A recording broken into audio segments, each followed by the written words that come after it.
For a long time, I thought I was just being supportive. And mind you, I am a therapist by trade. So it comes easily to me to be a good listener. And I have somewhat been trained and conditioned to be patient from a very young age. So being a therapist is actually pretty easy to me in some ways.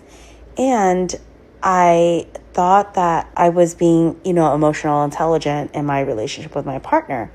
But what I was doing was actually teaching my partner empathy. I was teaching my partner and explaining to my partner the idea of impact and modeling repair and coaching check-ins and translating feelings that on both ends into something workable. And I became, in some ways, the emotional curriculum of our relationship. And at first I told myself that this is part of being more aware.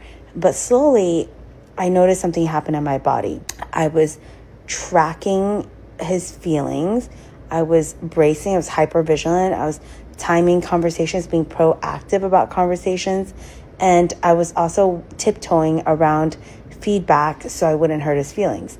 And it wasn't just in the relationship. I was managing the relationship. I realized that I became the personal development manager in my relationship. And that's when I realized this kind of labor creates emotional debt. Emotional debt is when someone is unintentionally borrowing your nervous system in order to benefit in some way. And benefiting doesn't mean it's necessarily intentionally extractive, but at the heart of it, it becomes extractive.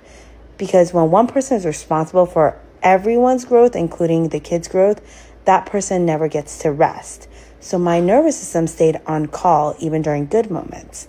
And this is what I'm learning. Teaching someone how to be in a relationship is not the same as being in a relationship.